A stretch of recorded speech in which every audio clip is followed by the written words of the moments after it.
梁武帝规定，肉不能吃。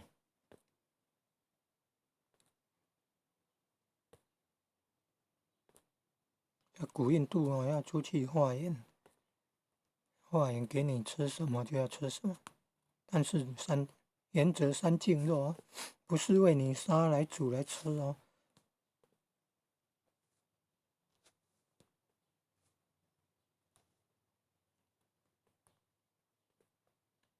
三净肉没有亲眼看到的被杀，动物被杀，没有亲耳听到那动物被杀惨叫声，难道不是为了它而被杀，不是为了你而被杀？这样的所得到的肉才三净肉呢。佛陀那个时代，出家人外出托钵化缘呢，难免会吃到那个三净肉。但是中国的南北朝梁武帝的规定，和尚都不能吃肉。佛经里面记载说不能吃五荤，你看连那个特殊气味的或者刺激性的植物修行人也都不能吃呢。哪有五荤呢？葱、酒、蒜、筮、曲，也有说葱大蒜、小蒜香菜韭菜葱、大蒜、小蒜、香菜、韭菜。你看，第二种说法比较少听过，一般听到的葱酒蒜筮曲，筮可能是类似那个小蒜还是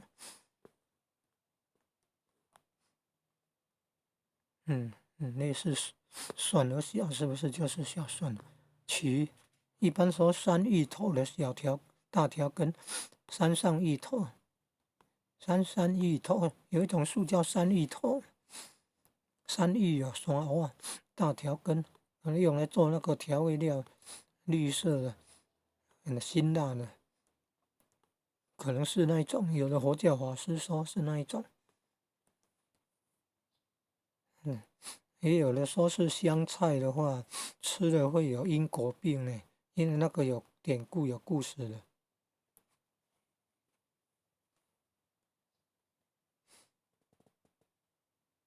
那个古代有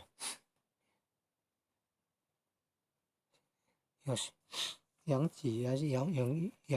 戬用派出哮天犬要攻打那个商朝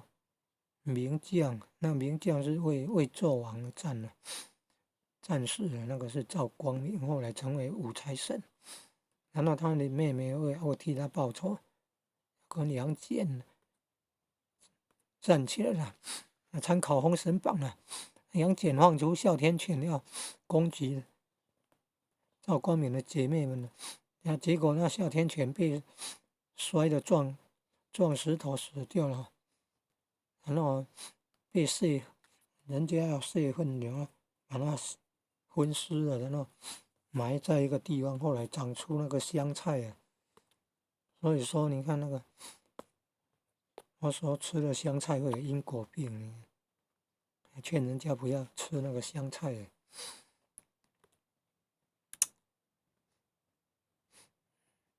另外呢，佛教的故事提到那个释迦牟尼悉达多太子在菩提树下苦修禅坐打坐苦修，但是魔王颇信，派了他的3个女儿，魔女就阿修罗魔女，女的比那天仙美女还要美丽上千倍还是多少倍，很多就是了。那美女要迷惑诱惑释迦牟尼要诱惑那个在菩提树下修行的悉达多太子，那该怎么办呢？悉达多太子有智慧看到他们只不过是那个装的屎尿的臭皮囊呢，不受那个美色所迷惑呢。一般都说男英雄难过美人关，美人难过金钱关。哎呀，真麻烦。男人用眼睛谈恋爱的，那眼睛看到就产生淫念，很麻烦的。所以能够降服自己的淫念，不放纵情欲，这真就是要修炼了。像悉达多太子修炼到能够超越色相，你看，知道那再怎么美女，在外貌再怎么美丽的话，也是那个什么臭皮囊呢。所以你看，叫他们赶快离开，他不要用，不必他们服侍。后来那3个魔女失败以后，说有那个怨恨的心哦，嗔恨的心，然后用那个屎尿啊、大小便啊，去变化成为葱啊、烟草了、葱酒蒜筮曲还有烟草啊。所以说那个5荤就是肮脏的东西，你看天地间不正之气啊，邪气的东西啊，臭秽的东西长出来的。5荤就葱酒蒜筮曲啊，辛辣刺激性的，像蒜的话吃了会伤心的，酒的话吃了会生淫念还是什么。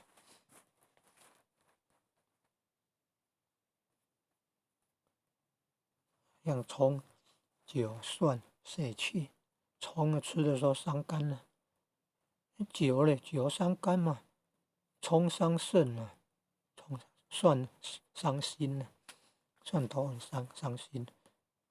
等等啦，影响那个血液循环健康，影响修行了。所以不吃5荤啦，葱酒蒜筮曲，不吃葱酒大蒜小蒜香菜啊。